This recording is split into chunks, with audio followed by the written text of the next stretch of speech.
எல்லாருக்கும் வணக்கமுங்க. நான் பஞ்சவி சித்தர் டாக்டர் நடராஜன் பேசுகிறேன். நம்ம இன்றைக்கி பார்க்க போகிற தலைப்பு தோலை பற்றி. தோல் எப்படி ஆரோக்கியம் வச்சுருக்கிறது. தலைப்பு பேர் வந்து என்ன வச்சுருக்கிறோம்னா, உங்கள் தோலை உங்களை காக்கும் கவசம். உங்கள் தோலை உங்களை காக்கும் கவசம். தோல் ஆரோக்கியமாக இருந்தால் தான் உடம்பு ஆரோக்கியமாக இருக்கும். தோல் ஆரோக்கியம் இல்லை அப்படின்னா உடம்பு ஆரோக்கியம் போயிடும். நிறைய பேர்த்துக்கு பார்த்துருப்பீங்க, நிறையா தோல் விதையில் வரும், சொரியாசின் வரும், எக்ஸிமான ஓரல் நீர் வடியும், அப்புறம் தடிச்சுக்கும், அங்கங்கே செவந்திருக்கும், கரும்புள்ளியெல்லாம் நிறையா இருக்கும். அப்புறம் இந்த நேரம் பதில் சொரிஞ்சிக்கிட்டே இருப்பாங்க, கேட்டால் வசக்கடிம்பாங்க. அப்புறம் அதெல்லாம் இல்லாமல் தோல் நிறையா பிரச்சனைலாம் வரும். தோல் வந்து கெட்டியாக சில பேர்த்துக்கு தடிமனாயிரும், அது மாதிரிலாம் வரும். அப்புறம் வேறு ஒழுங்காக சுரக்காது, வேறு சோறாக அடைச்சிக்கும், அப்படியும் வரும். அப்புறம் அதெல்லாம் ஏதாச்சுன்னா உங்களுக்கு தோல் ஏதோ ஒரு வியாதி வந்துடும். இப்போ தோல் வியாதி வந்து ஏன் வருது? உள்ள சுத்தம் இல்லைன்னா வெளியே தெரிஞ்சு போயிடும். அகத்தில் உள்ளதே முகத்தில் தெரியும்னு நம்ம பழமொழி. இப்போ அகத்தில் நிறைய கழிவுகள், டாக்ஸின்ஸ் உடம்புல, ரத்தில், உடலில், மற்ற இடத்துல அது தேங்கிச்சு அப்படின்னா, களியில் அதிகமாக தேங்கிச்சுன்னா அது முதல் அறிகுறி வந்து தோல் தான் தெரியும். தோலில் ஒரு கரும்புள்ளி வரும், இல்லை வேறு ஏதாவது ஊரல் வரும், எல்லாம் அரிக்கி, தடிக்கி, இப்படி இது மாதிரி நிறைய வரும். தண்ணி சரியாக குடிக்கலைன்னா தோல் வந்து வறண்டு போயிடும். தோல் ஏதாச்சும் ஒன்று பெண்களுக்கெல்லாம் நிறைய பெண்கள் தண்ணி குடிக்க மாட்டாங்க. டீ மட்டும் குடிப்பாங்க, தண்ணி குடிக்க மாட்டாங்க. சாப்பிட்டா ஒரு சம்பது கூட தண்ணி குடிக்கும், சும்மா ஒரு அரை டம்ளர் ஒரு டம்ளர் தான் குடிப்பாங்க. அது மாதிரி பண்ணுறபோது பெண்களுக்கு வந்து பார்த்திங்கன்னா கண்ணை சுற்றி கருவளை நிறையா இருக்கும், முகத்தில் அங்கங்கே மங்கு இருக்கும். தண்ணி சைடுலாம் பெற்ற அதிகமாக பெண்ணு அதிகமாக வரனால தோல் வந்து வறண்டு போயிடுது. அப்போ வந்து தோலை பார்த்தாலே உடல் ஆரோக்கியம் தெரிஞ்சுக்கலாம். இதுதான் இண்டிகேட்டர். இது பார்த்தாலே இன்னும் தெரிஞ்சுக்கலாம். மனுஷன் இருந்தாலும் மிருகமாக இருந்தாலும் தோலை பார்த்தா தெரிஞ்சுக்கலாம். ஆரோக்கியமான மாடு இருக்குது, ஆடு இருக்குது, தோல் பார்த்தா மின்னு நல்லா பாலிஷாக இருந்ததுன்னா பார்த்தையுமே அவங்களுக்கு பிடிக்க வாங்கிட்டு போயிடுவாங்க. தோல் சரியில்லை, சொட்டையாக இருக்குதா இருக்குதுன்னா அவங்களுக்கு தெரிஞ்சு போயிடும். இப்போ சில பேருக்கு தலையில் இது முடி வெட்டு அப்படின்னு முடி வந்து ரவுண்டாக தலையில் இதாயிரும். அது ஒரு ஃபங்கல் டிசீஸு, முடி கொட்டுறது, அப்புறம் தலை சொட்டையாகிறது, இந்த மாதிரி நிறைய பிரச்சனை இருக்குது. அப்போது இந்த தோல் ஆரோக்கியம் ஏன் கெடுது, அதை எப்படி சரிப்படுத்தலாம் அப்படிங்கிறத நீங்கள் பார்க்கலாம். தோல் ஆரோக்கியம் கெடுறதுக்கு வந்து முதல் காரணம் மலச்சிக்கல். மலச்சிக்கல் இருந்தால் மனச்சிக்கல் வரும்னு சொல்லுவாங்க. மனச்சிக்கல் மட்டும் இல்லை, தோல் வியாதியும் வரும். புரியுதுங்களா? அதனால் மலச்சிக்கல் இல்லாமல் தினசரி 2 வேளை மலம் போயிடணும். கான்ஸ்டிபேஷன் இருக்கக்கூடாது. ஃப்ரீயாக போச்சு அப்படின்னா, களியில் வெளியேறிச்சு அப்படின்னா, சிறுநீர் நல்லா பிரிஞ்சுது அப்படின்னா, மூச்சு நல்லா வந்ததுக்கு அதெல்லாம் மூச்சு உடம்புல களியெல்லாம் மூச்சு வழியும் வெளியே போகுது. அப்புறம் ஈரல் நல்லா வேலை செஞ்சேன்னா, லிவர் நல்லா வேலை செஞ்சேன்னா அது நிறையா களியில் வெளியேற்றுது. நம்ம சாப்பிட்ற நிறையா பொருள் வந்து நிறையா விஷம் கலந்துருக்குது. கண்டதெல்லாம் சாப்பிட்றோம், வாய் ருசியாக என்னென்னமோ ஓட்டு சாப்பிட்றாங்க. ஹோட்டலில் போனால் கேட்க வேண்டியதில்லை. அதெல்லாம் உள்ளதாங்க வெளியே தள்ளுறதுக்கு இது கல்லீரலுக்கு பெரிய பங்கு இருக்குது. அது ஒரு கெமிக்கல் ஃபேக்ட்ரி மாதிரி ஏகப்பட்ட கெமிக்கல்ஸ் இது பண்ணது. அப்புறம் சிறுநீரக அதே மாதிரி தான், எல்லா கலையிலையும் உப்பு சத்து எல்லாத்தையும் வெளியேற்றுது. அதெல்லாம் வெளியேற்றலை அப்படின்னா உங்களுக்கு பிரச்சனை வருங்க. வந்து தோல் கெட்டு போயிடும். தோல் பார்த்தீங்கன்னா உங்களுக்கு தோலில் 2 வேலை செய்யுது. உடம்புல இருக்கிற சூட்டை குறைக்கிறதுக்கு, நீரை ஆவியாக்கிறதுக்கு இது வேர்வை நிறையா வருது. கிட்னி செய்கிற வேலையை அதுவும் செய்யுது. 2வது வந்து அது என்ன பண்ணுது அப்படின்னா, நம்ம நுரையீரல் மாதிரி அதுவும் மூச்சு விடுது, காற்றை சுவாசிக்குது. அதனால் பெரும்பாலும் மேலே துணி இல்லாமல் ஆரோக்கியமாக வெத்த உடம்போடு நீங்கள் வேலை செய்யணும். கிராமத்திலாம் விவசாயத்தில் வேலை செய்யலாம். இந்த வெயிலுக்கு உட்காரத்துக்கு மேலே ஒன்றும் போட மாட்டாங்க, தோல் வியாதியே வராது. இது ரொம்ப உடம்பு நல்லாயிருக்கும். சோப் போட மாட்டாங்க, ஷாம்பு போட மாட்டாங்க, சிவக்காய் தூள் தான் போடுவாங்க. இல்லைன்னா இது போட்டுக்குவாங்க, உங்களுக்கு இது கடலமாக போட்டு தேய்ச்சி குளிச்சுக்குவாங்க. அப்படி இல்லைன்னா ஓஞ்ச மரத்தலை, உசில மரத்தலை அதை அரைச்சி பவுடர் பண்ணி வச்சுக்கோன்னா அதை போட்டு தேய்ச்சி குளிச்சுக்கலாம், குளியல் போடுற மாதிரி. அது மாதிரி பண்ணுறதுனால அவங்களுக்கு வந்து தோல் சம்மந்தமான வியாதியே வர்றதில்லை. எதுக்கே போட்டு பண்ணுறாங்களோ அவங்களுக்கு என்ன பண்ணுது அப்படின்னா, நல்லா தேய்ச்சி தோலும் ஆரோக்கியமாக இருக்குது, ரொம்ப வரவரணும் ஆகாது, அப்புறம் தோலுக்கு ஒரு தேய்க்கிறது வேறு தோரம்லாம் அடப்பட்டுருதுன்னா அடப்பெலாம் நெய்கிறது வேறு நல்லா வரும். வேறு நிறையா வந்தாலும் உடம்பு ஆரோக்கியமாக இருக்கும். அப்போ நாம் என்ன பண்ணுறோம், உடம்புக்கு சோப்பு போடுறோம், தலைக்கு சாம்பு போடுறோம், எல்லாமே கெடுதல் கெமிக்கல். அந்த தோல் வந்து உணர்ந்து போயிடுது, பசையெல்லாம் போயிடுது, ட்ரை ஆயிடுது. அப்போ வந்து அது நிறையா வியாதி வருது, நிறையா கிருமியில் அட்டாக் பண்ணுது, ஃபங்கஸ் வருது, மற்றது வருது, ஏற்பட வருது. அதே மாதிரி சர்க்கரை இருக்கும், சர்க்கரை சரியாக வச்சுக்கலனாலும் சர்க்கரை இதே மாதிரி தோல் வறட்சி ஆயிரும். தோல் வறட்சி ஒரு மாதிரி ஆகி தோல் வியாதியெல்லாம் வர ஆரம்பிச்சிடும். நமக்கு பாதமெல்லாம் புண்ணாயிரும், புண்ணு வந்து ஆறாது, சர்க்கரைலாம் வரக்கூடிய வியாதிகள். அதே மாதிரி தைராய்டு அதே மாதிரி தான். தைராய்டு சரியாக சொல்கிறதுனால தோலெலாம் தடிச்சு போயிடும், ஒரு மாதிரி ஆயிரும், குளிர் அதிகமாக வரும். நம்ம தோல் தான் வெப்பத்துலேயும் குளிர்ச்சியிலேருந்து நம்மளை காப்பாற்றுறது தோல் தான். வெப்பம் அதிகமாக இருக்கிறது அதனுடைய வேர்வை தோரங்களாம் அதிகமாக சுரந்து இது நீரை ஆவியாக்கி மேலே போய் வேத்தொழுங்கிற வேத்தொழுவுனா போய் மரத்தினால வந்தீங்கன்னா அப்படியே குழுன்னு பாடி குளிச்சு வந்த மாதிரி இருக்கும். அது பனிக்காலத்தில் என்ன பண்ணோம்னா அந்த வேர்வை தோரங்களாம் சுருங்கிக்குது. சுருங்கிறபோது ஹீட்டு வெளியே போகாது, நீர் வெளியே போகாது, அந்த உஷ்ணம் உள்ளே இருக்கும்.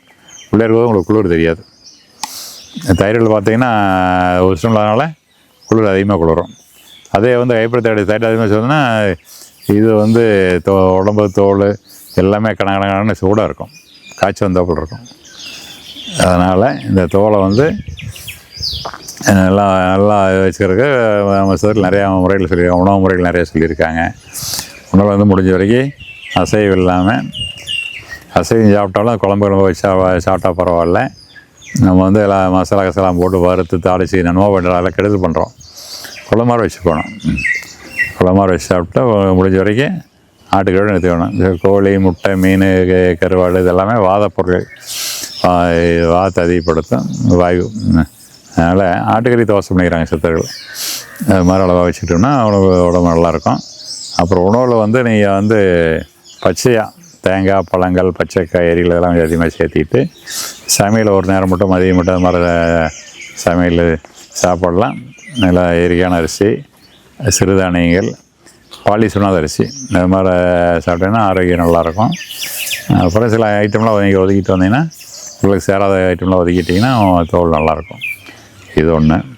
அப்புறம் தோலை குணப்படுத்துறதுக்கு வந்து இயற்கை மருத்துவத்தில் என்ன சொல்கிறாங்கன்னா, இது சொல்கிறாங்க, அது முதுநெடு குளியல், தொட்டியில் படுக்கிறது, தண்ணி தொட்டியில் தலை துண்டை கட்டி படுத்தோம்னா உடம்புல இதெல்லாம் வரும், தோல் நல்லா வேலை செய்யும், தோல் இருக்க அழுகெல்லாம் போயிடும், தோல் தோரம்லாம் ஓப்பன் ஆயிரும். அது ஒன்று. ரெண்டாவது வந்து நீராவி கோவில்னு சொல்கிறாங்க. ஒரு பெட்டி மாதிரி உயரமாக இருக்குது, அதில் உள்ள வச்சு உள்ள நீராவி செலுத்துவாங்க. சுமார் 10 நிமிஷம் 15 நிமிஷம் இருந்து தான் அதெல்லாம் தொழுவோம் அப்படின்னு சொல்லிக்கலாம். அதே இயற்கையாக படுறதுனா வாழலை குளியல் அப்படின்ட்டு ஒரு இதில் அவங்கள படுக்க வச்சு, பெட்டில் படுக்க வச்சு வெயில் போட்டிருப்பாங்க. வெயில் அடிக்கிற போது காலைல 8 மணிக்கு மேலே படுக்க வச்சு வாழலை வந்து உங்களுக்கு கம்ப்ளீட்டாக வாழலை போட்டு சடை போட்டு கட்டிடுவாங்க. கட்டிட்டு மூச்சு விட்றதுக்கு மட்டும் 2 ஓட்ட விட்டுருவாங்க. அது படுத்துருந்தோம்னா வேர்த்து ஒழுகும். இந்த வாழையில் கீழே போய் சொட்டு தண்ணி விழுவும், அந்த அளவுக்கு வேர்க்கும். வேர்த்ததுக்கப்புறம் எந்திரிச்சு கொஞ்சம் நேரம் நிழலுக்கு வந்துட்டு வேர்வையில் அடங்கினதுக்கப்புறம் அப்புறம் குழந்தைகளை குளிச்சுக்குவோம். அது ஒரு மெத்தடு. அதில் அவங்க இன்னொன்று என்ன சொல்கிறாங்கன்னா, இந்த தோலுக்கு உடம்பு ஆரோக்கியத்துக்குமே இதுக்கு புத்து மண் குளியல்கிறாங்க. புற்று மண் இருக்குல்ல, புத்து பார்த்துருப்பீங்க, ஓட்டோட இருக்க அந்த மண்ணை எடுத்து வந்து இடித்து சலிச்சுக்கணும். புத்து மண்ணுக்கு என்ன பவர்னால், புத்து உருவாகிறது வந்து கரையானுடைய எச்சையில் தான் புத்து மண்ணை கட்டுது.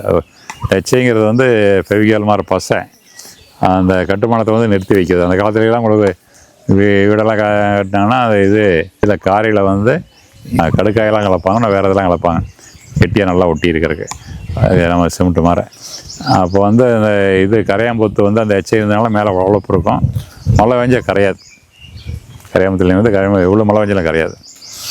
அப்போ அதை கொண்டு வந்து நல்லா அடிச்சோம்னா அதில் வந்து மண் வந்து கலவை வந்து சமமாக இருக்கும். அது பூமி கடையிலேருந்து எடுத்து வரனால அது வந்து அந்த மண்ணுடைய வந்து சமளவு இருக்கும். அதாவது அதனுடைய மணல் மற்ற தன்மை எல்லாமே களிமண் மற்ற எல்லா மண்ணுமே செம்மண் எல்லாமே அளவாக இருக்கும். அதை இடிச்சுட்டு வந்து அதை ஒரு எடுத்து ஒரு குண்டாவில் போட்டு தண்ணி அளவாக விட்டு பேஸ்ட்டு மாதிரி பண்ணிக்கணும். ரொம்ப கட்டி இல்லாமல் ரொம்ப தண்ணி ஆட்டலாமல் அதை வந்து காலையில் தூங்கி வச்சு என்ன பண்ணுறோன்னா எல்லா வேலையும் முடிச்சுட்டு தலைக்கு உடம்புக்கு எல்லாம் பூசிக்கணும். கண், மூக்கு, வாய் விட்ருங்க, மீதி எல்லா பக்கம் பூசிடலாம். பூசிட்டு வெயிலுக்கு வந்தீங்கன்னா ஒரு அரை மணி நேரம் 1 மணி நேரத்தில் அது எல்லாம் பூரா ஓடு மாதிரி ஆயிரும். ஓடு மாதிரி ஆயிடுற போது அதுக்கப்புறம் நீங்கள் குளிச்சுக்கலாம். என்ன பண்ணுதுன்னா களிமண் உடம்புல இருக்கக்கூடிய கழிவுகள்லாம் தோல்லேருந்து வெளியே எடுத்துருது. கழிவில் வெளியே எடுத்துட்டு இந்த தோலுக்கு வேண்டிய சத்துக்கள், அந்த சத்தெல்லாம் அது களிமண்ணில் இருந்து நிறைய மினரல்ஸு மற்றதெல்லாம் இருக்குது. அதை என்ன பண்ணுது அப்படின்னா அதை தோலை உறிஞ்சிக்குது, கெடுதல் எடுத்துகிட்டு நல்லதை கொடுக்குது. அப்புறம் குளிச்சுட்டு பார்த்தீங்கன்னா நீங்கள் தோலை தொட்டு பார்த்தீங்கன்னா அப்படியே பளபளன்னு பட்டு மாற வளவளன்னு இருக்கும். அந்த கரையானுடைய எச்சை அதில் இருக்கிறனால வளவளவளன்னு நல்லாயிருக்கும், நல்ல பாலிஸாக இருக்கும். அப்புறம் குளிக்கிறோம், கொஞ்சம் சேவை லேசாக போட்டு தேய்ச்சி குளிச்சிடலாம். குளிச்சிட்டோம்னா எல்லாம் சரியாக போயிடும். பச்சைலையும் குளிக்கணும். இது இயற்கை மருத்துவத்தில் இயற்கை முறைகள். அப்புறம் நம்ம ஆங்கில மருத்துவம் அது வேண்டாம், அதுக்கு கெடுதல் எல்லாமே. நீ கிரீம் அது என்ன அது வேண்டாம். நம்ம முறையில் நாம் என்ன பண்ணுறோம் அப்படின்னா அந்த கழிவெல்லாம் வெளியேற்றுறதுக்கு நம்ம அமர செஞ்சு கொடுக்குறோம். பஞ்சவீயம் அது 2 நேரம் சாப்பிட சொல்கிறோம். தலைக்கு தேய்ச்சி குளிக்கிறதுக்கு நம்ம ஒரு கருவாழை செஞ்சு ஒரு தையலை கொடுக்குறோம். தலைக்கு தேய்ச்சி குளிக்கிறோம். அந்த எண்ணெய் பூரா இறங்கி உடம்பு பூரா அந்த பசை பரவி சூட்டை குறைக்கிறப்ப இல்லாமல் தோல் ஆரோக்கியத்தை மேம்படுத்துது. அது ஊரில் கேட்கு, சொரியாசு கேட்கு, எல்லா தோலையத்துக்கும் கேட்கு அதே எண்ணெய். அது அது மாதிரி இதாகுது. அப்போ அதை போட்டு ஒரு சும்மா 20 சூடு தலை தேய்ச்சி குளிச்சா போதும். பொழுதுக்கும் ஆயில் பார்த்து எடுத்து போயிட்டுருக்கு. டெய்லியும் மரம் தேய்ச்சிக்கலாம். முடி கொட்டாது, கண்ணு குளிர்ச்சியாக இருக்குது, நல்லாயிருக்கும். அது நம்ம இது பண்ணுறோம். அது இல்லாமல் தோலுக்கு ஏதாவது பிரச்சனைனா இதே எண்ணெய் போட்டு நீங்கள் விடலாம். இதை விட்டோம்னா ஊரில் கெல்லாம் அரிப்பு எல்லாம் குறைஞ்சி போயிடும். இதே எண்ணெய் ஒரு 10 சொட்டு 15 சொட்டு மற்ற வெந்நீர் கலக்கி காலையில் 6 மணிக்கு சாயங்காலம் 6 மணிக்கு வரைக்கும் குடிக்கலாம். அது தோல் ஆரோக்கியமாக வச்சுருக்கும், மலச்சிக்கல்லாம் போயிடும். இப்போ இதெல்லாம் நம்ம பயன்படுத்தணும்னா நம்ம தோலை ஆரோக்கியமாக வச்சுக்கலாம், தோல் வேகி வராமல் பாதுகாத்துக்கலாம். அதனால் தோல் தான் நம்ம ஆரோக்கியத்துக்கு ஒரு கவசம் மாதிரி நம்ம உடம்பை பாதுகாக்குது. இப்போ தோல் குறைஞ்சி வச்சுன்னா ஒரு ஃபயர் ஆக்சிடெண்ட்டில் ஒரு நெருப்பு பற்றிக்கிட்டா, அப்புறம் சில பேர் தற்கொலை பண்ணிக்கிறக்காக நெருப்பு வச்சுக்காங்க பெருக்கில் ஊற்றி. 30 வருஷத்துக்கு மேலே போயிடுச்சு அப்படின்னா உடம்புல தோல் எரிஞ்சு போயிடுச்சு அப்படின்னா காப்பாற்றுறது ரொம்ப கஷ்டம். உயிர் தப்புறதே கஷ்டம். அது 60-70 வருஷம்லாம் போய்ட்டும் 100க்கு 100 தப்பாது. ஏன்னா அந்த தோல் சேரி வேலையில் வேறு உடல் எந்த உறுப்பும் செய்ய முடியாது. அதாவது உடம்புடைய அந்த வெப்பத்தை கூடாமல் குறையாமல் மெயின்டைன் பண்ணுறது தோல் தான். அதை மெயின்டைன் பண்ணலை அப்படின்னா உயிர் நிற்காது, நாள் போயிடுவாங்க. அதனால் தோல் ரொம்ப முக்கியமான ஒரு பொருள். யாரும் அதை நினைக்கிறதில்லை, தோலை கருதுறதில்லை. அரிப்பு வந்தால் தான் டாக்டருக்கு போகிறோம், ஆயின்மெண்ட் போடுறோம், அதை இதையும் பண்ணுறோம். நல்லா இருக்கும், அதை பற்றி கவனிக்கிறது இல்லை. சோப்பு கண்ட சோப்பெல்லாம் வருது, என்னென்னமோ சோப்பெல்லாம் வருது, அதெல்லாம் போட்டு உடலுக்கு எடுத்துக்கிறாங்க. சாம்பு நிறைய மாதிரி வருது. அதனால் இயற்கையாக வாழ்ந்து இயற்கையான உணவை உண்டு இயற்கையான முறையில் நம்ம மூச்சு பயிற்சிகள், யோகாசனங்கள் அதெல்லாம் செஞ்சு காலையிலையும் மாலையும் 2 நேரம் வெயில் அடி லேசாக வெயில் இருக்கிறது உடம்புல மேலே துணி போடாமல் வாக்கிங் போகணும். வேஷ்டியோட வாக்கிங் போனோம்னா தோல் அந்த வெயில் பட்டுன்னா தோல் வைட்டமின் டி உற்பத்தி பண்ணுறது, உடம்பு வேணும் வைட்டமின் டி உற்பத்தி வந்து தோல் ஆரோக்கியமாக இருக்கும். அப்புறம் சித்தர்கள் என்ன சொல்கிறாங்கன்னா மழையில் நனையணும், வெயிலில் காயணும். 2 யாரும் செய்யறதில்ல. மழையில் நனைகிறதுக்கு பயப்படுறோம், வெயில் காய்கிறதுக்கு பயப்படுறோம். வெயில் காய்ஞ்சா உடம்பு கரையானு போயிருமாம்மா. இந்த கரையான் இருந்தானே விளையாண்டு இருந்தால் நல்லா ஆரோக்கியமாக இருந்தால் போதும்.